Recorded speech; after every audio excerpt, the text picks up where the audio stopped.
Hello बच्चों। तो आज हम लोग शुरू करेंगे बेटा पेपर का डिस्कशन। इस बार थोड़ा सा लेट कर रहे हैं क्योंकि कुछ किसी कारण से वेकेशन पे था, मैं छुट्टी पे था, बाहर था। तो इसीलिए ये 1 से 2 दिन आपका लेट आया, पर कोई बात नहीं। आज इसको हम लोग कंप्लीट करके ओवर करेंगे, ठीक है। तो क्वेश्चन नंबर 1 आपके स्क्रीन पे दिखाई दे रहा है बेटे, 51 नंबर। क्या पूछ रहा है इसमें? Correct order of minus I effect पूछा जा रहा है, ठीक है। तो ये तो एक सिंपल क्वेश्चन हो गया। किस हिसाब से आप जीओसी पढ़ते हैं, जीओसी में minus I effect, minus M effect है ना, ये सब इफेक्ट्स पढ़ते हैं आप, और इसमें एक ऑर्डर लर्न करना होता है, वो ऑर्डर आपको लर्न करना है, ठीक है। तो उस ऑर्डर के अकॉर्डिंग ये आपका आंसर होता है NH3 प्लस जो है सबसे ज्यादा, फिर CN, फिर F, ठीक है। चलिए सेकंड क्वेश्चन पे आते हैं।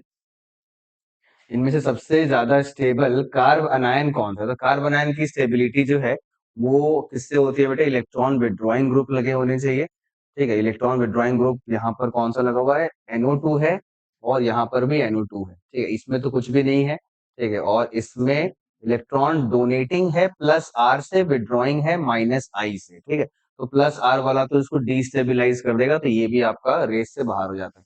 रेस में बचे हैं सिर्फ सेकेंड और थर्ड ऑप्शन, ठीक है। तो सेकंड और थर्ड ऑप्शन में कैसे डिसाइड होगा बेटे? आपको पता है कि NO2 जो है वो एक मेटा डायरेक्टिंग ग्रुप है, और इसका इस पोजीशन पे कोई इफेक्ट नहीं होता, मतलब कोई चार्ज वगैरह क्रिएट नहीं होता। जो आप इसके रेजोनेटिंग स्ट्रक्चर्स बनाते हैं, ठीक है, तो मेटा पे ये कोई चार्ज नहीं लेके आता है, जिससे कि स्टेबलाइजेशन नहीं हो पाती है। लेकिन ऑर्थो और पैरा पे अगर लगा होता है ना, इसके रिस्पेक्ट में ये भी पैरा पोजिशन पे लगाए, तो ये क्या करता है? ऑर्थो और पैरा पोजिशन पे जब इसके रेजोनेटिंग स्ट्रक्चर्स बनाएंगे आप, सॉरी, तो यहाँ पर पॉजिटिव चार्ज आएगा, और यहाँ पर भी पॉजिटिव चार्ज आएगा, और यहाँ पर भी पॉजिटिव चार्ज आएगा in various resonating structures. That is why ये पॉजिटिव चार्ज जो है इन नेगेटिव चार्ज को क्या करेगा बेटे? स्टेबलाइज करेगा, ठीक है। तो NO2 यहाँ पर स्टेबलाइजिंग तरीके से लगा हुआ है, मतलब ये इसको माइनस आर से भी स्टेबलाइज कर रहा है, और साथ साथ में माइनस आई से तो कर ही रहा है, ठीक है। यहाँ पर दिक्कत क्या है कि माइनस आर काम नहीं कर पा रहा है, माइनस आई तो काम कर रहा है ना, ठीक है, ये काम नहीं कर पा रहा है। तो यहाँ पर दो स्टेबलाइजिंग फैक्टर्स है, इसीलिए सबसे ज्यादा स्टेबल कार्बन आयन आपका थर्ड वाला हो जाएगा, ठीक है। जी उसी का ही है ये भी, ठीक है। नेक्स्ट क्वेश्चन पे आते हैं। इनमें से कौन सा हाइपर कॉन्जुगेशन शो नहीं करता है? डज नॉट शो, है ना। हाइपर कॉन्जुगेशन के लिए क्या चाहिए होता है बेटे? आपको एक sp2 हाइब्रिडाइज कार्बन चाहिए, ठीक है, ताकि वो अपने एडजेसेंट वाले कार्बन के साथ, जो कि sp3 हाइब्रिडाइज होना चाहिए, ठीक है, उसके साथ वो हाइपर कॉन्जुगेशन कर सके, जिसको आप नो बॉन्ड रेजोनेंस, है ना, या फिर ऐसा बोलते हैं कि एक हाइपर कॉन्जुगेशन है किसमें? सिग्मा और पाई बॉन्ड में, है ना, सिग्मा और पाई बॉन्ड में बेसिकली होता है, ठीक है। तो देखिए, क्या ये कर पाएगा? चलो पहले ऑप्शन देखते हैं, ये है ना, क्या ये कर पाएगा बेटे? तो देखो यहाँ पर अगर मैं देखूं, ये आपका एक sp2 हाइब्रिडाइज कार्बन है, बिल्कुल है, ठीक है। और यहाँ पर एडजेसेंट पोजीशन पर अगर आप देखें sp3 है, और अल्फा हाइड्रोजन भी प्रेजेंट है, तो ये सूटेबल है हाइपर कॉन्जुगेशन करने के लिए, ठीक है, इसको कोई प्रॉब्लम नहीं है। इसको देखते हैं अगर बेटे जरा, तो यहाँ पर है sp2 हाइब्रिडाइज कार्बन, और उसके एडजेसेंट में ये कार्बन है, ठीक है। ये भी आपका sp3 हाइब्रिडाइज है, और एक हाइड्रोजन भी बचा हुआ है अभी इसके अंदर, ठीक है। तो ये भी हाइपर कॉन्जुगेशन कर सकता है, ठीक है। अब बात करते हैं थर्ड एंड फोर्थ की। तो थर्ड एंड फोर्थ में देखिए, ये आपका sp2 हाइब्रिडाइज है, यहाँ पर हाइड्रोजन नहीं है बेटे, इस पोजिशन से नहीं हो पाएगा, ठीक है। अच्छा, यहाँ यहाँ यहाँ से हो सकता है, देखो, ये वाला जो कार्बन है ये आपका sp2 हाइब्रिडाइज है, ठीक है। और उसके एडजेसेंट में जो कार्बन है ये sp3 है, और अल्फा हाइड्रोजन भी है, ठीक है। तो ये भी करेगा, ठीक है, ये भी हाइपर कॉन्जुगेशन शो करेगा, और वो चीज यहाँ पर नहीं हो पाएगी, ठीक है। तो इसका मतलब जो पूछा है डज नॉट शो, तो आपका आंसर क्या हो जाएगा बेटे? फोर्थ। इसमें हाइपर कॉन्जुगेशन की स्ट्रक्चरल रिक्वायरमेंट्स जो है वो पूरी नहीं हो पा रही है ना, sp3 हाइब्रिडाइज पे अल्फा हाइड्रोजन होना चाहिए। नेक्स्ट बात करते हैं 54। इनमें से पीके हाईएस्ट पीके क्या है? देखिए, तो पीके ए जो है वो रिलेटेड है बेटे किससे? एसिडिक स्ट्रेंथ से। तो आपको पता है कि जिसकी एसिडिक स्ट्रेंथ ज्यादा होती है उसका पीके कम होता है। तो आपको ढूंढना है कि इनमें से सबसे वीकेस्ट एसिड कौन है, ताकि पीके क्या हो बेटे? मैक्सिमम, ठीक है। तो वीकेस्ट एसिड ढूंढने के लिए आप इसके कॉन्जुगेट बेस की स्टेबिलिटी को चेक करेंगे। तो कॉन्जुगेट बेस क्या क्या बनेगा बेटे? सभी जगह से H हटाते जाएंगे, ठीक है। तो सभी जगह पे क्या आता जाएगा? नेगेटिव चार्ज आता जाएगा, ठीक है। तो इस नेगेटिव चार्ज को स्टेबलाइज करने के लिए आपको चाहिए क्या? इलेक्ट्रॉन विड्रॉइंग ग्रुप्स होने चाहिए, ठीक है। देखो NO2 विड्रॉइंग है, OH विड्रॉइंग है, F भी विड्रॉइंग है, ठीक है। लेकिन CH3 जो है वो इलेक्ट्रॉन डोनेटिंग है, प्लस H से भी है ना, हाइपर कॉन्जुगेशन से भी और इंडक्टिव इफेक्ट से भी, ठीक है। तो ये जो ग्रुप है ना, ये इसको काफी ज्यादा क्या कर देगा, डिस्टेबलाइज कर सकता है, ठीक है। जिसकी वजह से इसकी जो pKa की वैल्यू है वो हो जाएगी क्या, हाईएस्ट, है ना। pKa क्या हो जाएगा बेटे, हाईएस्ट, ठीक।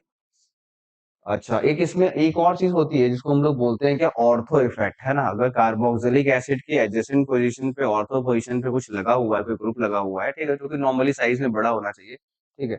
आप ऑलमोस्ट सबको साइज में कंसीडर करेंगे बड़ा ही है, ठीक है। तो वो वहां पर एक ऑर्थो इफेक्ट लगता है, ठीक है।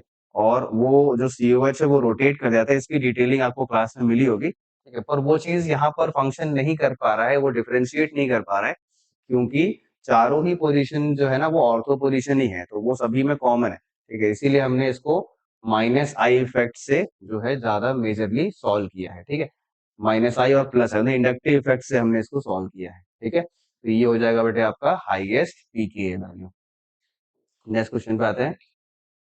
Strongest base among the following, इनमें से स्ट्रॉन्गेस्ट बेस कौन सा है, तो बेस वो होता है बेटे जो इलेक्ट्रॉन डोनेट करने की टेंडेंसी रखे, और डोनेट कब कर पाएगा, जब वो उसका जो इलेक्ट्रॉन है, लोन पेयर है, वो रेजोनेंस में इन्वॉल्व नहीं हो, ठीक है। जैसे देखिए ये स्ट्रक्चर है, ये आपका एरोमेटिक जो है वो कंपाउंड बन जाता है, ठीक है, जिसकी वजह से लोन पेयर ऑब्वियसली रेजोनेंस में इन्वॉल्व होगा, तो डोनेशन के लिए अवेलेबल नहीं है। सेम गोज विद एनिलीन, है ना। एनिलीन भी जो है वो क्या करता है, अपना लोन पेयर रेजोनेंस में इन्वॉल्व करता है, जिसकी वजह से ये डोनेशन के लिए इजीली अवेलेबल नहीं है, ठीक है। तो अच्छा बेस नहीं होता है, ओके। अब यहाँ पर क्या है, यहाँ पर का जो नाइट्रोजन है, ये एक डबल बॉन्ड भी बनाया हुआ है और एक लोन पेयर भी है इसके पास, जिसमें रेजोनेंस में जो इन्वॉल्वमेंट है वो डबल बॉन्ड की है, वो लोन पेयर की नहीं, ठीक है। तो ये लोन पेयर सेफ है आपका, ओके। अब यहाँ पर जो नाइट्रोजन है, इसका भी लोन पेयर सेफ है, बिकॉज यहाँ पर भी रेजोनेंस नहीं है, ठीक है। इन दोनों में कैसे डिसाइड होगा बेटे, तो इसके लिए आप देखेंगे hybridisation. This nitrogen is sp2 hybridised, एक लोन पेयर है और दो बॉन्ड पेयर है, ठीक है। और this nitrogen is sp3 hybridised, तीन बॉन्ड पेयर और एक लोन पेयर है, ओके। तो आपको पता है कि इसमें परसेंटेज एस कैरेक्टर क्या है, ज्यादा है, ठीक है, 33.33%, और इसमें आ रहा है सिर्फ 25%, है ना। और परसेंटेज एस कैरेक्टर का लेना देना होता है एसिडिक स्ट्रेंथ से, आपने पढ़ा है कि जितना ज्यादा परसेंटेज स्ट्रेंथ होगा एस का, उतना ज्यादा वो एसिडिक हो जाएगा नेचर में। तो ये ज्यादा एसिडिक हो गया, है ना, ये वाला ज्यादा क्या हो गया, एसिडिक हो गया। तो ये हो गया आपका क्या, ज्यादा बेसिक, ठीक है। तो इसलिए स्ट्रॉन्गेस्ट बेस जो है 1 और 3 में क्या हो जाएगा बच्चे, 1 हो जाएगा, ठीक है। चलिए नेक्स्ट क्वेश्चन पे आते हैं। इनमें से स्टेटमेंट्स कौन, तो क्वेश्चन तो अभी तक क्या थोड़े से मुश्किल ही आ रहे हैं, वैसे कुछ बहुत ज्यादा इजी तो नहीं है, ठीक है, लेकिन है थोड़ा सा डिफिकल्ट साइड पे ही है। ये वाला क्वेश्चन थोड़ा सा मुझे इजी साइड पे लग रहा है, देखते हैं क्या है। Consider the given statements, acetone and acetaldehyde are homologues, नहीं नहीं गलत है ये। एसीटोन में 3 कार्बन होता है, CH3 C डबल बॉन्ड हो CH3, है। एसिटल्डिहाइड में 2 ही है, CH3 CHO, ठीक है। तो ये कभी भी होमोलोगस नहीं है, ठीक है। कहीं से भी आप फॉर्मूले से भी चेक करेंगे, CH2 से डिफर नहीं करेंगे ये लोग, ठीक है। अब बात करते हैं सेकेंड ऑप्शन, देखिए जरा, सेकेंडरी अल्कोहल। सेकेंडरी अल्कोहल जो है वो आपका ये है कि नहीं, हाँ बिल्कुल है भाई। ये देखो ये वाला कार्बन 2 डिग्री कार्बन है ना, यहाँ और यहाँ पर कार्बन से अटैच है, तो ये करेक्ट है, ठीक है। और बोल रहा है कि this and this have different functional group, हाँ। ये आपका अल्कानॉइल है एक प्रकार का, ठीक है, और ये आपका अल्डिहाइड है ना, अल्डिहाइड लगा हुआ है, तो ऑब्वियसली दो अलग अलग फंक्शनल ग्रुप्स हैं ये। तो 2 और 3 आपका इसमें करेक्ट है बेटे, तो इसीलिए आंसर हो जाएगा इसका कौन सा, थर्ड, ठीक है। नेक्स्ट क्वेश्चन पे आते हैं। इनमें से कौन सा एन इथाइल मीथेन अमाइड, ये इजियर क्वेश्चन है बेटे। आपको क्या ढूंढना है, एन के साथ इथाइल ग्रुप लगा हो, है ना, और उसके साथ एक ही कार्बन का जो है अमाइड हो, मतलब, ठीक है, तभी आप उसको मीथेन अमाइड बोल रहे हैं, ठीक है। तो एन पे इथाइल देखिए जरा, ये हो सकता है और ये हो सकता है, ठीक है। लेकिन ये आपका मीथेन अमाइड नहीं है, ये इथेन अमाइड हो जाएगा बेटा, है ना, इथेन अमाइड हो जाएगा। 2 कार्बन है यहाँ पे, ठीक है, तो एक कार्बन वाला सिर्फ ये है, इसीलिए क्या हो जाएगा ये, है ना, ठीक है, N ethyl methane amide. Next, the following compound shows tautomerism, हाँ ऐसे क्वेश्चन हमने लास्ट वाले टेस्ट में भी किया था, PT9 में भी आया था ये, है ना। तो इसमें भी सेम प्रोसेस है, आपको क्या ढूंढना होता है बेटे, कि जो कीटो पोजीशन है उसके रिस्पेक्ट में कोई अल्फा हाइड्रोजन है या नहीं है, जो कि ब्रिज हेड कार्बन पे नहीं होना चाहिए। ठीक है, तो ये देखिए डबल बॉन्ड वो यहाँ पर है, यहाँ और यहाँ ये अल्फा है। ठीक है, अल्फा पोजीशंस है बेसिकली, तो यहाँ पर तो हाइड्रोजन है ही नहीं। ठीक है, और ये अलाउड नहीं है बिकॉज ब्रेड्स रूल आपने पढ़ा होगा, इस पे ये जो पोजीशन है ये आपका sp2 हाइब्रिडाइज नहीं हो सकता है। ठीक है, तो इसके अंदर इनमें से पॉसिबल नहीं। ठीक है, कहीं से भी नहीं पॉसिबल है, यहाँ से भी चेक करेंगे तब भी नहीं पॉसिबल है। ठीक है, यहाँ पर भी पॉसिबल नहीं बेटे, सेम रूल है ना, ये ब्रेड से नहीं होगा और यहाँ पर अल्फा नहीं है। ठीक है, इसमें देखिए इसमें भी नहीं होगा। हाँ, क्यों नहीं होगा, बिकॉज अगेन ये और ये आपका अलाउड पोजीशन नहीं है। ये होगा फिर आपका ये होना ही पड़ेगा भाई, ये सी डबल बॉन्ड हुआ और यहाँ पर एच है। हाँ ठीक है, ये इसके अंदर हो सकता है ना, ये अभी कीटो फॉर्म में है, इसको आप इनॉल फॉर्म में कन्वर्ट कर सकते हैं टॉटोमराइज करके। ठीक है, चलिए next. At room temperature, eclipsed and staggered forms of ethane cannot be isolated. Correct है, बिकॉज उन दोनों की एनर्जीज में बहुत ज्यादा डिफरेंस नहीं होता है। ठीक है, जिसकी वजह से वो आपस में इंटर कन्वर्जन बहुत फास्ट करते हैं और उसको आप सेपरेट नहीं कर पाएंगे। ठीक है, तो इंटर कन्वर्ट रैपिडली, हाँ रीजन भी सही है बेटे। ठीक है, तो इसका मतलब क्या हो जाएगा कि करेक्ट एक्सप्लेनेशन है और दोनों ही स्टेटमेंट ट्रू है। ठीक है, next question number 10 is an achiral molecule. हाँ, अब जो है भाई अब इजी वाले क्वेश्चन आ रहे हैं। शुरुआत में बेसिकली आपके 4-5 सवाल थोड़े से टफ थे, पर अब इजी क्वेश्चंस आ रहे हैं। इनमें से ए कायरल क्या है, ए कायरल आपको पता है भाई कि क्या ढूंढना होता है बेटे, कि कोई भी कायरल कार्बन ना हो तो पहला चेक करते हैं 1 ब्रोमो ब्यूटेन, यही होगा है ना। ब्रोमो ब्यूटेन क्या होता है, 1 2 3 और 4। ठीक है, तो यहाँ पर अगर आप बी आर लगा देते हो, ठीक है, तो यहाँ पर एच होगा और यहाँ पर भी एच होगा। ठीक है, और इस कार्बन को अगर आप नोटिस करें तो इस पे कोई पॉसिबिलिटी नहीं है कि 4 अलग अलग ग्रुप प्रेजेंट है। ठीक है, ये बिल्कुल भी पॉसिबल नहीं हो पा रहा है। ठीक है, तो इसीलिए यही आपका एक कार्यल हो गया। बाकी आप चेक करोगे 2 3 4 कहीं ना कहीं से आपको कायरलिटी मिल ही जाएगी, कायल कार्बन मिल ही जाएगा। ये है आपका। अच्छा हाँ, कुछ ना आंसर की में भी मिस्टेक्स हैं। ठीक है, तो वो मैं अभी जो आपको यहाँ पर बता रहा हूँ उन आंसर्स की के अकॉर्डिंग आपको एक नया आंसर की मिल जाएगा, उससे आप आंसर्स मिला सकते हैं। ठीक है, आगे देखते हैं बेटे। इसमें पूछा है एक्स से वाई, आपको पता है सॉल्यूशन चैप्टर आ गया अब इस बार। अब क्या है, एक फॉर्मूला होता है वाई ए का, y a is equal to होता है बेटे पी नॉट ए एक्स से by p T.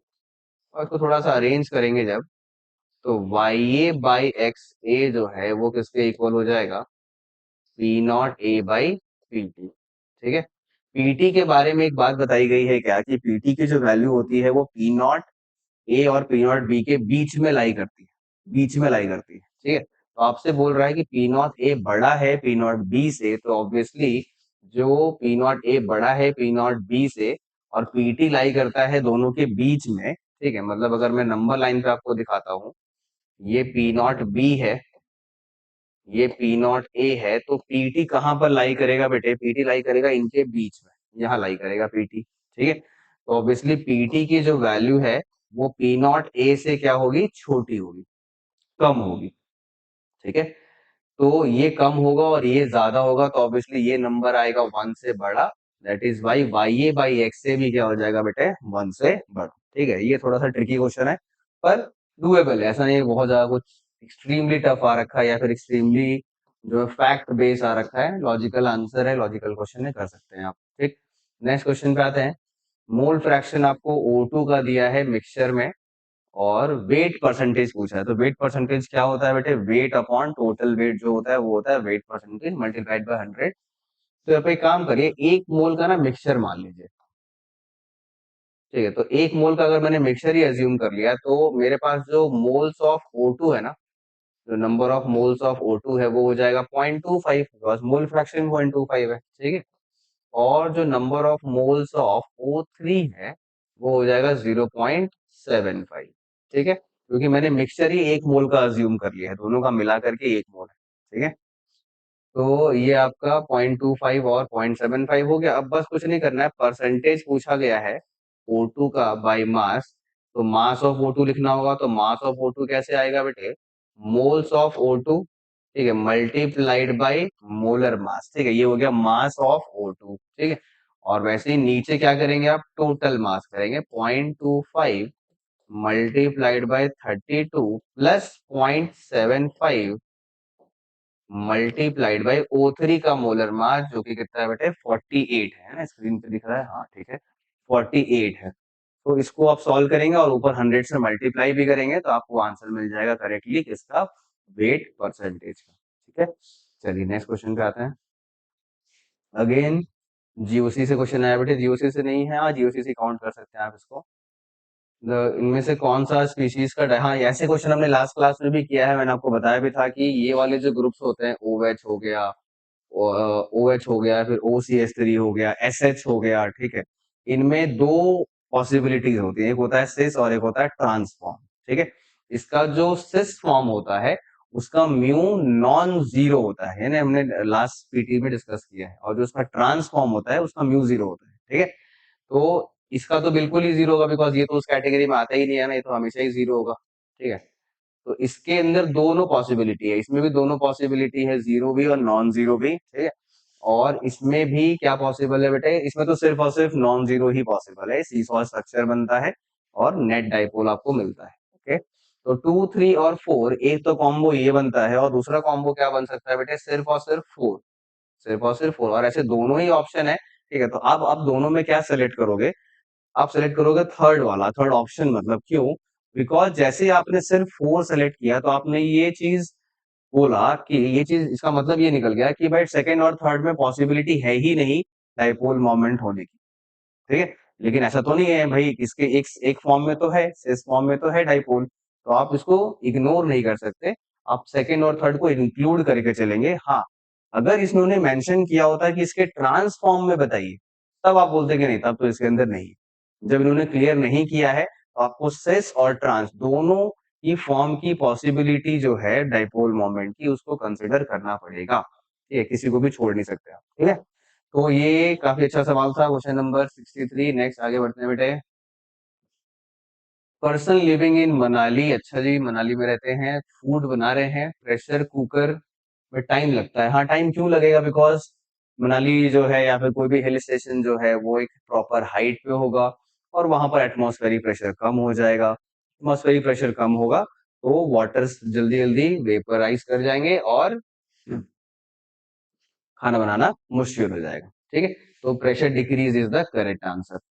Next question, vapor pressure of water is this, relative lowering in vapor pressure of 5% aqueous solution of urea at same temperature is। ठीक है, इसका ना मैं तुम्हें दो उपाय बताऊंगा, एक तो बताऊंगा एकदम जल्दी करने वाला है ना, और दूसरा जो है वो आपका जुगाड़ है ना। तो जुगाड़ बहुत सिंपल सा है। ठीक है, सिंपल सा जुगाड़ ये है कि delta p by p not is equals to क्या, मोल फ्रैक्शन ऑफ सॉल्यूट, है ना, पहले आपको जुगाड़ी बताया था मैं, delta p by p not mole fraction of solute होता है। ठीक है, अब ये एक फैक्चुअल चीज है कि ये जो रिलेटिव लोडिंग है ना, इसकी अमाउंट जो है वो काफी कम होती है, मतलब रिलेटिव लोडिंग काफी कम होता है। ठीक है, तो ये आपसे रिलेटिव लोडिंग के बारे में पूछ रहा है, तो ये देखो पहले तो नोटिस करो, delta p by p not जो है वो आपका मोल फ्रैक्शन ऑफ सॉल्यूट के बराबर है, एंड यू नो कि मोल फ्रैक्शन कभी भी 1 से बड़ा नहीं हो सकता। ठीक है, तो इसीलिए ये और ये तो आपके साफ साफ एलिमिनेट हो जाते हैं। ठीक है, अब बचता है ऑप्शन नंबर 1 और 2। तो मैंने आपको क्या बोला कि ये जो रिलेटिव लोअरिंग है ना, ये बहुत हैवी नहीं होती है ना, 0.1 होने का मतलब लगभग लगभग 16% की लोअरिंग जो है आप उसको अज्यूम करें। ठीक है, तो ऐसा होता नहीं है। ठीक है, बहुत ही कम होता है ना, 1-2% के आसपास की लोअरिंग होती है। तो इससे जो बेस्ट ऑप्शन बनता है आपका क्या बनता है, 0.016। ठीक है, पर ये तो हो गया एक अप्रोक्सीमेट तरीका, जो एवरेज जो इसका रियल तरीका है वो आप यूज करेंगे अगर, तो देखिए आपसे delta p by p not पूछा गया है, सॉल्व कर सकते हैं, कोई इशू नहीं है। 5% एक्वस सोल्यूशन है, 5% का मतलब होता है क्या, 5 ग्राम इन 100 ग्राम्स ऑफ सोल्यूशन। ठीक है, तो अगर आपको मोल फ्रैक्शन ऑफ सॉल्यूट चाहिए तो 5 ग्राम को आप पहले मोल्स में कन्वर्ट करोगे, क्योंकि यूरिया है इसीलिए हमने 5/60 लिया, और नीचे हो जाएगा टोटल मोल्स 5/60 और 95, बिकॉज 100 ग्राम का सोल्यूशन है अगर, तो उसमें पानी तो सिर्फ 95 है। ठीक है, 100 - 5 तो 95/18, इसको आप सॉल्व करोगे फॉर श्योर आपका आंसर क्या आ जाएगा बेटे, 0.016। ठीक है, तो दोनों तरीके मैंने आपको बता दिए। इसमें कह रहा है कि बॉइलिंग पॉइंट से सबसे ज्यादा हाइयर वेपर प्रेशर क्या होगा एट 80 डिग्री। देखो इससे कोई फर्क नहीं पड़ता कि टेम्परेचर आपको क्या दिया है, ठीक है, बॉइलिंग पॉइंट से कम ही रहना चाहिए ऑब्वियसली, ठीक है। तो किसी भी टेम्परेचर पे आपसे पूछ रहा है तो ये बात हमेशा ध्यान रखिए कि वेपर प्रेशर और बॉइलिंग पॉइंट आपस में इनवर्सली प्रोपोर्शनल होते हैं, ठीक है। तो ये क्योंकि बॉइलिंग पॉइंट सबसे लोएस्ट है तो इसीलिए इसका हाईएस्ट वेपर प्रेशर होगा किसी भी टेम्परेचर पे, है ना। आप तीनों को कंपेयर करेंगे सेम टेम्परेचर पे तो। नेक्स्ट, 28% बाई मास है, मोलर मास भी दिया है, और वेपर प्रेशर है 160, मतलब आपका पीटी दे रखा है बेटा ना, PT is 160 and P not ए जो है वो आपसे पूछा गया है, और पी नॉट बी मतलब पानी का दे रखा है ना 150, ठीक है। तो डायरेक्ट फॉर्मूला है, रॉल्स लॉ लगाना है, PT is equals to p not a x a plus p not b x b, ठीक है। तो पीटी हो गया आपका 160, ठीक है, डायरेक्ट पुट कर रहा हूं मैं। पी नॉट ए आपको नहीं पता है, एक्स ए कैसे आएगा? एक्सरे के लिए आपको क्या करना है, 28% बाई मास है, इसका मतलब 28 ग्राम ए है आपका इन 100 ग्राम्स ऑफ सोल्यूशन, मतलब पानी हो गया 72, 100 माइनस 28 क्या हो गया 72, ठीक है। तो 28/140 मोलर मास है 140, ये नंबर ऑफ मोल्स हो गया। अगेन 28/140 प्लस प्लस कितना, 72 ग्राम पानी होगा, और 18 से डिवाइड किया आपने उसके लिए पानी के मोलर मास से, ठीक है। तो ये हो जाएगा बेटे कितना, 0.2, ठीक है। और नीचे हो गया बेटे 0.2 प्लस 4, मतलब कि टोटल हो गया 0.2/4.2। हाँ बस, अब कुछ नहीं है तो बस सॉल्व करना है, ठीक है। तो ये x से आ गया 0.2/4.2, है ना, और जो पानी है that is p not b x b, वो क्या होगा 150, और मल्टीप्लाइड बाय 4/4.1। इसको आप सॉल्व करेंगे, ठीक है, तो आपको आंसर मिल जाएगा, ठीक है, पी नॉट ए मिल जाएगा। चलिए नेक्स्ट क्वेश्चन पे आते हैं बेटे। ऑस्मोटिक प्रेशर क्या होगा, मोनो एसिडिक बेस है, पीएच 12 है, ठीक है। हाँ ठीक है, ये इन्होंने मिक्स करके पूछा है बेटे, आयनिक इक्विलिब्रियम और ऑस्मोटिक प्रेशर से कंबाइन करके। तो देखिए पहले आपको ना इस मोनो एसिडिक बेस का आई फैक्टर निकालना होगा। मोनो एसिडिक बेस को मैं मान लेता हूँ BOH, ये टूटेगा क्या बनेगा, बी प्लस और ओ एच माइनस, ठीक है, बी प्लस और ओ एच माइनस, ठीक। पहले हम लोग इसका आई फैक्टर पता करते हैं वो क्या है। तो इनिशियल कंसेंट्रेशन आप सी मान लीजिए, सी में से हो जाएगा सी अल्फा जाएगा, ये बनेगा सी अल्फा, ये भी बनेगा सी अल्फा। आई फैक्टर क्या हो जाएगा बेटे, इन सभी को आप ऐड करोगे और डिवाइडेड बाई क्या कर दोगे, सी कर दोगे, ठीक है। तो ये करने पे जो आई आएगा वो आएगा 1 प्लस अल्फा, आई क्या आ जाएगा 1 प्लस अल्फा, ठीक है। अच्छा, अब ये अल्फा कैसे आएगा, अल्फा के लिए आप ये देखिए कि पीएच दिया है 12, तो पीएच अगर 12 है तो पीओएच हो जाएगा बेटे 2, है ना, और इससे OH माइनस की जो कंसंट्रेशन है वो हो जाएगी 10⁻⁻², ठीक है, ये हमने सीखा है। और OH माइनस है सी अल्फा के बराबर, जिसमें सी ये है, ठीक है। तो 0.02 into alpha is equal to 10⁻⁻², यहाँ से आपको अल्फा मिलेगा, ठीक है। तो देखो ये डेसिमल्स कट जाएंगे, 1/2 बचेगा, तो अल्फा की वैल्यू हो गई 0.5। आई हो गया बेटे आपका 1.5, आई हो गया 1.5, ठीक है।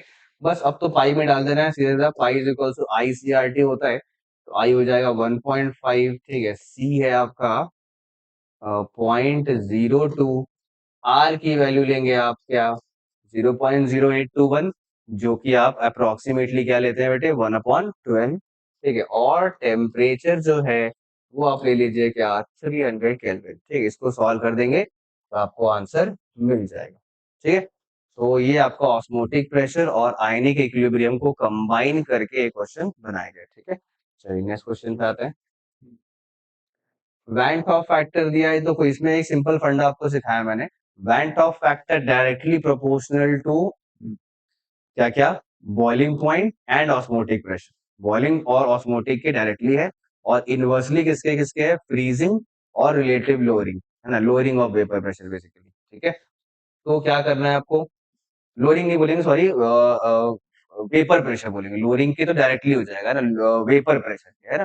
तो डायरेक्ट में क्या क्या आ गया, बॉइलिंग पॉइंट आ गया, ठीक है, और ऑस्मोटिक प्रेशर आ गया, ठीक है, और लोअरिंग लोअरिंग भी इसमें आ जाएगा ना, किसमें, डायरेक्ट में। जो इनवर्स है वो क्या क्या है, फ्रीजिंग पॉइंट है, फ्रीजिंग पॉइंट कह रहा हूँ ना, फ्रीजिंग का चेंज नहीं, फ्रीजिंग पॉइंट कह रहा हूँ, और जो वेपर प्रेशर है वो कह रहा हूँ, ठीक है। तो इस हिसाब से बॉइलिंग पॉइंट वाला जो ट्रेंड है वो ये और फिर ये, मतलब z x और y, जो कि गड़बड़ है, ये गलत हो गया। फ्रीजिंग पॉइंट में सबसे ज्यादा ये, फिर ये और फिर ये, y x z, हाँ ठीक है, ये करेक्ट आंसर है बेटे फ्रीजिंग पॉइंट का, ठीक है। चलिए नेक्स्ट क्वेश्चन पे आते हैं। एसोसिएशन टेक प्लेस कर रहा है इस प्रकार से, तो आपको देख रहा है भाई कि आई जो है यहाँ पर क्या हो जाएगा बेटा, 1/4, went of factor is 1/4, association हो रहा है, एक बन गया, चार लिया था आपने, ठीक है। इसका जो मोलर मास के साथ संबंध है वो क्या है, वो होता है normal by observed molar mass, ठीक है। तो ऑब्जर्व्ड यहाँ पर आएगा, 4 यहाँ पर जाएगा, तो ये तो करेक्ट हो गया ना, observed is equals to 4 into normal molar mass, ठीक है। तो नॉट करेक्ट पूछा गया आपसे, ध्यान रखिएगा, ये करेक्ट है, ये आंसर नहीं होगा। Experimental boil elevation in boiling point is equals to 1/4 into calculated elevation in boiling point, हाँ ठीक है, ये सही है बेटा, है ना, ये सही है, पर इन्होंने नॉट करेक्ट पूछा है, ठीक है। ये वैन टॉप फैक्टर 1/4 है, 0.25 ही है, ठीक है। और ऑस्मोटिक प्रेशर, हाँ यहाँ पर 4 नहीं, यहाँ पर 1/4 होगा ना, 1/4 होगा, ठीक है। तो ये आपका इनकरेक्ट हो गया, इसीलिए ये आंसर हो गया, बिकॉज पूछा नॉट करेक्ट, ठीक है। तो fourth will be the correct answer. Maximum boiling point, देखिए बॉइलिंग पॉइंट अगेन क्या बताया था मैंने, आई फैक्टर के डायरेक्टली प्रोपोर्शनल। तो आपको देखना है सबसे ज्यादा आई किसमें है बेटे, इसमें है 4, 3 Cl और एक ये पूरा एंटिटी, 3 और एक 4, ठीक है। इसमें है H2O नहीं काउंट करते आप, ठीक है। तो 2 और एक 3, एक और एक 2, है ना, और इसमें सिर्फ और सिर्फ एक है, ठीक है। तो सबसे ज्यादा कौन सा हो रहा है बेटे, फर्स्ट वाला हो रहा है, ठीक है, सिंपल है, ये कोई बहुत ज्यादा टफ नहीं था।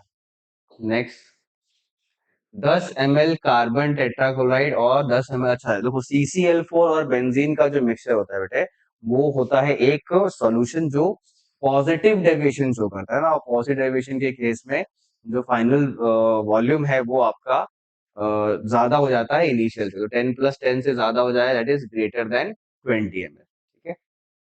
नेक्स्ट, डेंसिटी दे रखी है और मास परसेंटेज भी दिया है ना, और नॉर्मेलिटी आपसे पूछ रहा है, तो पहले तो ये नोटिस करो, NH4OH जो है ना, वो एक मोनो एसिडिक बेस है, इसका N फैक्टर 1 है, तो इसकी मोलैरिटी और नॉर्मेलिटी दोनों सेम होगी, ठीक है, N फैक्टर 1 है इसलिए, ओके। तो हमें निकाल देना है सिर्फ मोलैरिटी। मोलैरिटी होती क्या है, नंबर ऑफ मोल्स अपॉन में वॉल्यूम, न्यूमेरिकली आंसर सेम हो जाएगा, यूनिट अलग होगा भले, ठीक है। तो मोलैरिटी क्या होती है, मोल्स अपॉन में वॉल्यूम। मोल्स कैसे आएगा बेटे, 35% बाई मास है, तो 35 ग्राम इन 100 ग्राम्स होगा, तो पहले आप इसका वो निकाल देंगे नंबर ऑफ मोल्स, ठीक है। तो 35 ग्राम NH4OH है, वो हुआ, और उसका मोलर मास भी क्या है बेटे, 35, ठीक है। तो given mass by molar mass, और जो अमाउंट बच गया वो है किस चीज का, 100 ग्राम सॉल्यूशन है, आपको यहाँ पर वॉल्यूम ऑफ सॉल्यूशन रखना है, ठीक है। तो 100 ग्राम सॉल्यूशन को आप डिवाइड करोगे 0.6 से, ग्राम पर ml से, तो ये आपका वॉल्यूम आएगा, लेकिन ये आएगा ml में, आपको 1000 से मल्टीप्लाई करना होगा, ताकि ये किसमें हो जाए, लीटर्स में, ताकि मोल पर लीटर में आप लीटर ही रख पाए, ठीक है। तो देखो क्या होगा भाई, कैलकुलेशन भी इजी है इसका, ये और ये कट कर सकते हैं आप, ये और ये उड़ा दो, ठीक है, 0.6 ऊपर जाएगा और बच जाएगा 6, ठीक है। तो आपका क्या आंसर हो जाएगा बेटे, 6। तो नॉर्मेलिटी भी 6 है इसकी, और इसकी मोलैरिटी भी 6 ही होगी, बिकॉज N फैक्टर 1। चलिए coming to the next question. ये तो डायरेक्ट क्वेश्चन जो है आपका उससे बेटे, है ना, नोट से है, I is equals to 1 minus alpha plus alpha by n, यही आंसर है इसका, ये तो आपको डायरेक्ट क्वेश्चन है, पूछा गया है। 50 ग्राम एंटी फ्रीज है added to 200 gram water, what amount of ice will separate out, ये हमने क्लास में किया है, हमने स्पेशली आपको टिक करवाया था मैंने, कि भाई इस क्वेश्चन को अच्छे से सॉल्व करेंगे। डेल्टा TF की जो वैल्यू है वो आपकी 9.3 हो जाएगी, ठीक है, बिकॉज पानी है, ठीक है। तो 0 माइनस माइनस 9.3, ठीक है। KF की वैल्यू है 1.86 मल्टीप्लाइड बाई जो यहाँ पर आएगा बेटे वो क्या आता है KF इंटू एम आता है, मोलैलिटी है ना, ठीक है। तो आई नहीं आएगा, आई वन है, ठीक है। मोलैलिटी क्या होती है, number of moles of solute by mass of solvent, ठीक। तो मोल्स ऑफ सॉल्यूट है 50 ग्राम, तो ये हो गया इसका गिवन मास। और इसका जो मोलर मास होगा बेटे, इथिलीन ग्लाइकोल फॉर्मूला होता है CH2OH, ठीक है। तो ये अप्रोक्सीमेटली 60 या 62 के आसपास आएगा, देख लीजिएगा, ठीक है। और नीचे आपको क्या रखना है बेटे, मास ऑफ सॉल्वेंट, ठीक है। ये वो मास है जो आपका क्या रहेगा, अनफ्रीज रहेगा ना। आप यहाँ पर क्या नहीं रखेंगे बेटे, 200 ग्राम नहीं रखोगे, आप ये नहीं रखोगे, ठीक है। बिकॉज ये जो अमाउंट ऑफ एंटी फ्रीज है, ये इस पूरे 200 ग्राम पानी पे एक्ट नहीं कर रहा है, कुछ ही अमाउंट पे एक्ट कर रहा है। उसी उसी अमाउंट की कैलकुलेशन आप यहां से करेंगे एम से, ठीक है। ये जो अमाउंट आएगा, ये वो अमाउंट होगा जिसके ऊपर ये 50 ग्राम एंटी फ्रीज काम कर रहा है, ताकि उसका फ्रीजिंग पॉइंट -9.3 तक पहुंच जाए, ठीक है। बाकी जो बचा हुआ अमाउंट है 200 में से, जो ये माइनस करेंगे आप, वो अमाउंट क्या कर जाएगा, फ्रीज कर जाएगा, ठीक है। इसको आप निकालिए, ये आएगा आपका आंसर केजी में, ओके। इसको ग्राम में कन्वर्ट करें, ठीक है, और फिर 200 से माइनस करेंगे, तब जो है आपका क्या आएगा बेटे, माइनस करके करेक्ट आंसर आपको मिलेगा, ठीक है। तो as far as I remember, मैंने भी सॉल्व किया था, तो ये 38.71 के आसपास आ रहा है। बाकी एक बार आप चेक कर लीजिएगा, ठीक है, आंसर यही है। Next, how much oxygen is dissolved in 100 ml of this if partial pressure of oxygen is this and kh है। देखो kh की यूनिट नोटिस करो भाई। नॉर्मली जो आप फॉर्मूला पढ़ते हैं हेनरीज लॉ का, वो P is equal to KH into x होता है, ठीक है। पर उसमें KH की यूनिट होती है ATM। यहाँ पर KH की यूनिट के अकॉर्डिंग आपको फॉर्मूला बनाना था, और P into KH is equal to molarity, dimensional analysis करेंगे आप, ठीक है, तो आपको करेक्ट फॉर्मूला मिलेगा। जैसे देखिए P का यूनिट ATM, और KH में ATM नीचे, वो ATM कटेगा, और यहाँ पर मोलैरिटी है, यहाँ पर भी राइट साइड में मोलैरिटी है, वो डायमेंशनली बैलेंस हो जाएगा, ठीक है। तो इसीलिए आप ये फॉर्मूला यूज करेंगे, ना कि P is equals to KH into x, ठीक। तो यहाँ से देखिए मोलैरिटी आएगी, मोलैरिटी इज इक्वल्स टू क्या होगा बेटे, पार्शियल प्रेशर आपका 0.5 ATM है, और KH है 1.4 10⁻³ ठीक है। तो यहाँ से आपको मोलैरिटी मिल जाएगी 0.7, मतलब 7 इंटू 10⁻⁻4 मोल पर लीटर। और आपसे पूछा है ग्राम्स में, पूछा है वो भी 100 ml में पूछा है, ठीक है। तो 1 लीटर का मतलब होता है बेटे 1000 ml। 1000 ml में अगर इतने मोल्स हैं, ठीक है, तो 100 ml में कितना होगा, 10 से डिवाइड करेंगे, तो मोल्स आ जाएगा 7 इंटू 10⁻⁵ है ना। और क्योंकि आपसे मास पूछा गया है, तो आप इसको 32 से मल्टीप्लाई करोगे, ये ग्राम्स में आंसर आएगा। और मिलीग्राम्स भी मुझे ऑप्शन दिख रहा है, और मिलीग्राम्स में ही आएगा, बिकॉज ये नंबर काफी छोटा है। तो आप इसको 1000 से मल्टीप्लाई कर दीजिए, तो ये आपका फाइनल आंसर आ जाएगा किस यूनिट में, मिलीग्राम्स में, ठीक है। तो देख लीजिएगा, मुझे आंसर ध्यान में नहीं है, पर इसको मल्टीप्लाई करके जो आंसर आएगा वही होगा। Next, what amount of this is dissolved in 2 liter of water so that its osmotic pressure is this at, ठीक है बेटे, ये तो सिंपल है। Pi is equal to ICRT use करेंगे आप। पाई की वैल्यू है आपका 0.5, ठीक है। आई की वैल्यू है 2.47, ठीक है। और सी जो है वो क्या होता है, नंबर ऑफ मोल्स अपॉन में वॉल्यूम। तो नंबर ऑफ मोल्स आपको नहीं पता है CaCl2 का, वॉल्यूम 2 लीटर्स है, और आर की वैल्यू, CRT है ना, आर की वैल्यू 1/12, और टेम्परेचर हो गया 300, ठीक है। अगेन इसको सॉल्व करेंगे आप, नंबर ऑफ मोल्स ऑफ आपको क्या मिल जाएगा बेटे, CaCl2, और फिर उसको मल्टीप्लाई करना होगा, एक स्टेप और है, मोलर मास से मल्टीप्लाई करना होगा, ताकि वो ग्राम्स में कन्वर्ट हो जाए, ठीक है। तो इससे आपको आंसर मिल जाएगा, ठीक है। इसको सॉल्व कर लीजिएगा। हाईएस्ट इलेक्ट्रिकल कंडक्टिविटी, ये भी हमने क्लास में डिस्कस किया है। इलेक्ट्रिकल कंडक्टिविटी हाईएस्ट कब होगी, ऑब्वियसली जब वो ज्यादा से ज्यादा आयंस प्रोवाइड करेगा। और ज्यादा आयंस कौन प्रोवाइड कर सकता है, जो ज्यादा डिसोसिएट करेगा बेसिकली, ठीक है। तो कौन सी चीज ज्यादा डिसोसिएट करेगी, सबसे ज्यादा करेगी डाइफ्लोरोएसिटिक एसिड। क्यों, बिकॉज इसके अंदर दो दो इलेक्ट्रॉन विड्रॉइंग ग्रुप लगे हैं, जो कि इसके कॉन्जुगेट बेस को स्टेबल बनाएंगे। जब H प्लस निकल जाएगा तो C double bond O minus को स्टेबल बनाने वाले दो F है, तो वो काफी सारा ब्रेक करेगा और काफी सारा आयंस आपको मिलेगा, ठीक है, जिसकी वजह से इसकी इलेक्ट्रिकल कंडक्टिविटी सबसे ज्यादा हो जाएगी, ठीक है। बाकी सब में आप देखें तो एक फ्लोरो है और एक क्लोरो है ना, इसमें तो है ही नहीं, ठीक है। तो सबसे ज्यादा ब्रेक करने वाला ये वाला आपका कंपाउंड है, ठीक है, देख सकते हैं।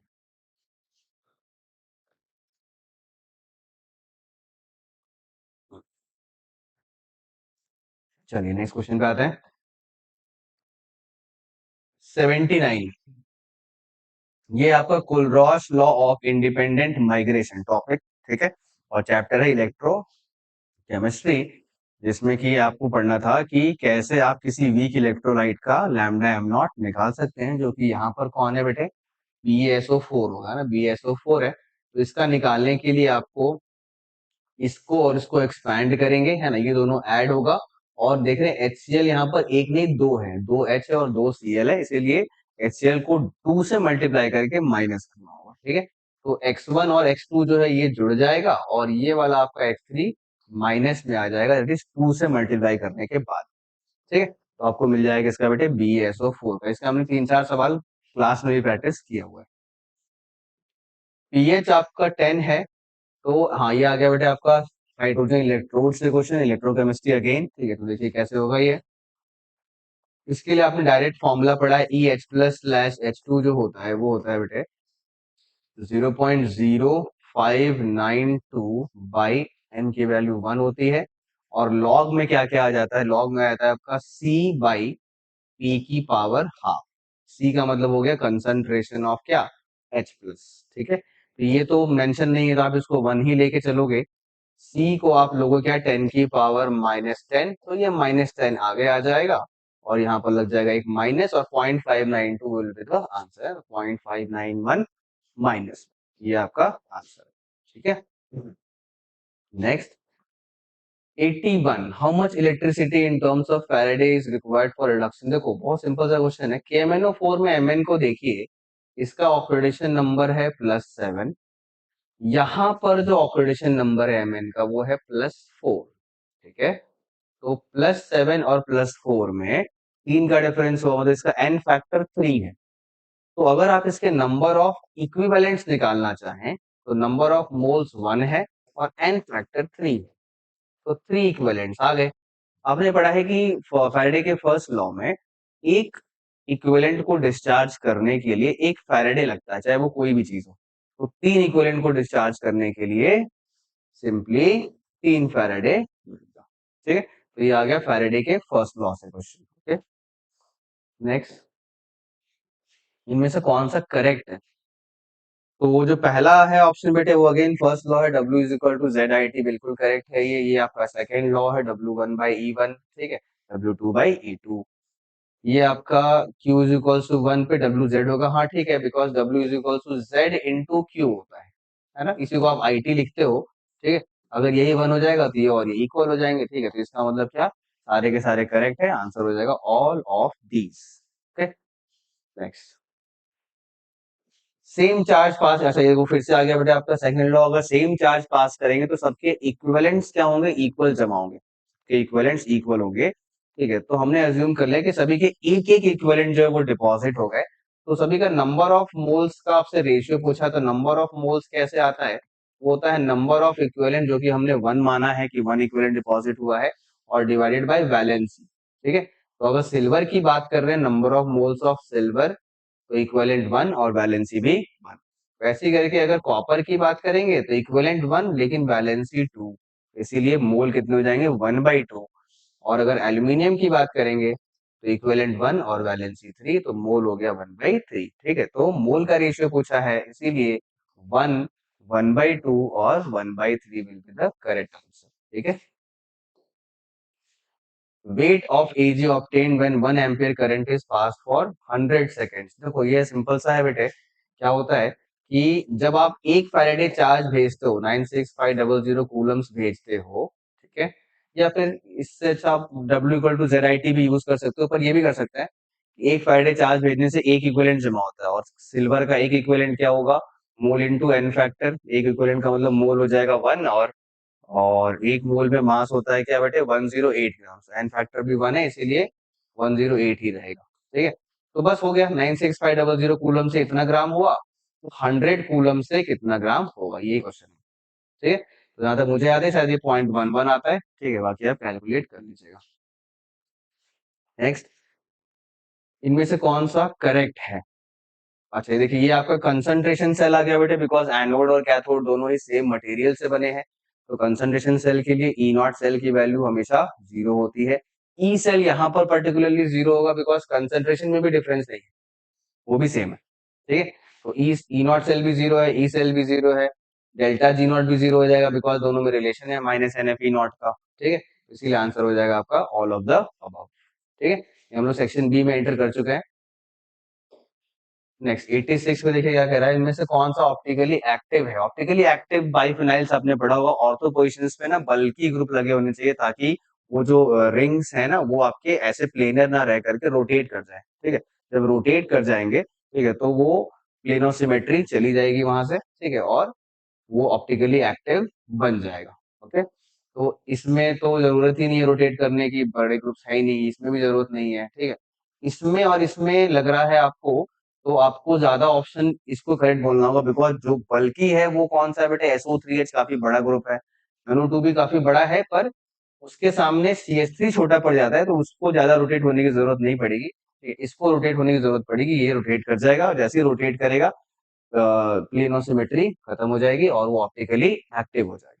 ठीक है, स्पेशल केसेस में आता ही है वैसे। IUPAC नेम, ये तो सिंपल सा है भाई, IUPAC नेम देखिए, ये बेंजोइक एसिड से डिराइव्ड है, तो यहाँ पर ये 1 हो गया, ये 2 हो गया, तो 2 पे अमीनो है और 4 पे हाइड्रोक्सी है, तो सिंपल है, 2 पे अमीनो 4 पे हाइड्रोक्सी। ठीक है, तो ये कोई ज्यादा टफ नहीं है। फिर से IUPAC, इसमें क्या करना है बेटे, देखिए इसमें कोई भी फंक्शनल ग्रुप नहीं है पहले तो, सब सारे के सारे सब्स्टिट्यूएंट है, इसमें सिर्फ नंबरिंग की थोड़ी बहुत प्रॉब्लम होती है, तो उसके लिए आपको क्या करना होता है, lowest set of locant select करना होता है। ठीक है, तो लोवेस्ट सेट ऑफ लोकेंट्स कहाँ से आएगा, देखिए आप यहाँ से नंबर करेंगे 1, 2 और 3, सॉरी 3 और 4। ठीक है, एक तो ये होगा, क्या क्या हो जाएगा 1, 2 और 4। ठीक है, और दूसरा अगर आप यहाँ से नंबरिंग करते हो, ठीक है, तो ये हो जाएगा 1, 2, 2, 3, 4, तो 1, 3 और 4। तो देखिए फर्स्ट पॉइंट ऑफ डिफरेंस नहीं है यहाँ पर, 1, 1 दोनों सेम है, लेकिन इसमें डिफरेंस है। ठीक है, तो 2 और 3 में डिफरेंस है। ठीक है, तो इसीलिए 1, 2, 4 वाला आपका सेलेक्ट होगा, लोअर नंबर सेलेक्ट होता है। तो 1 पे क्लोरो है, 2 पे मिथाइल है और 4 पे ब्रोमो है, पर लिखते अल्फाबेटिकली है, तो 4 पे ब्रोमो, बी पहले आ गया, 1 पे क्लोरो और 2 पे क्या बेटे मिथाइल। ठीक है, ये आपका आंसर हो जाएगा।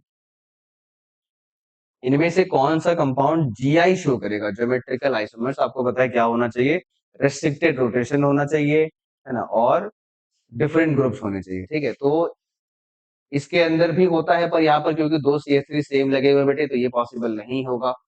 इसमें देखिए C डबल बॉन्ड है, H और H है, नहीं पॉसिबल है। ठीक है, इधर भी, हाँ इधर है पॉसिबल, इधर H है और इधर CH3 है, और यहाँ पर एक H है और एक ये पूरा ग्रुप लगा हुआ। हाँ, तो देखो भाई, अलग अलग ग्रुप्स हैं, सिस और ट्रांस पॉसिबल होगा इसके अंदर। ठीक है, अच्छा इसमें नहीं पॉसिबल है, सेम ग्रुप लगे हुए हैं, इसमें भी सेम ग्रुप लगे, नहीं पॉसिबल, HH लगा हुआ है, पॉसिबल नहीं, तो सेकंड आपका आंसर इस पे करेक्ट है।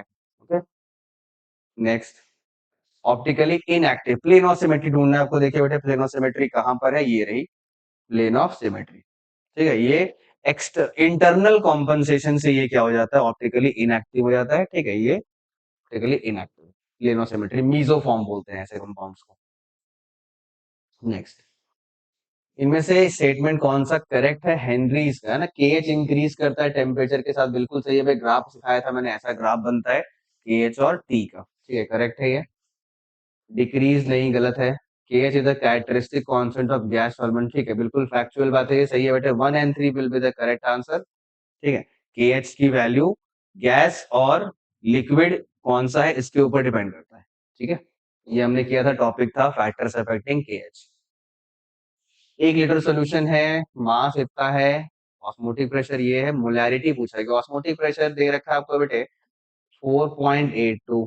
ठीक है, आई की वैल्यू क्या लेंगे आप, सुक्रोज है तो 1 लिया जाएगा, ठीक है। सी है बेटे आपका 4, सी है पूछा गया है, अच्छा। आर हो जाएगा 1/12 और टेम्परेचर है 293। तो आप डायरेक्टली सी को सॉल्व कर दीजिए, आपको मोलैरिटी मिल जाएगी बेटे। तो इसमें दो डेटा जो है उसका कोई काम नहीं है। पहला 1 लीटर सोल्यूशन का कोई काम नहीं था, और दूसरा उसका मास जो दिया वो उसका भी कोई काम नहीं था, ठीक है। आपसे डायरेक्टली मोलैरिटी पूछा है, कंफ्यूज करने के लिए डेटा आपको एक्स्ट्रा दे रखा था, ठीक है। चलिए नेक्स्ट क्वेश्चन पे आते हैं। Molecular weight of a substance 7% by mass है, फ्रीज करता है, क्रायोस्कोपिक कांस्टेंट भी दिया। डेल्टा टीएफ का क्वेश्चन है बेटे सॉल्यूशन चैप्टर का। तो डेल्टा टीएफ है 0.93, केएफ की वैल्यू है 1.86, और यहाँ पर आता है क्या, molality, mass, sorry moles of solute by mass of solvent in KG.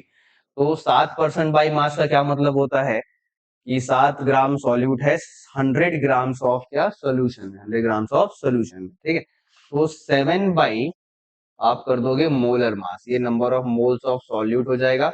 और नीचे रखना है आपको क्या बेटे, mass of solvent in KG. तो 100 ग्राम अगर आपने एज्यूम किया है तो उसमें से 7 ग्राम सॉल्यूट हो गया, 93 ग्राम ही सॉल्वेंट हो। उस 93 को आप केजी में कन्वर्ट करोगे और उसे पुट करोगे यहाँ पे 0.093, ठीक है। इसको सॉल्व कर देंगे, आपको क्या मिल जाएगा बेटे, मोलर मास, ठीक है।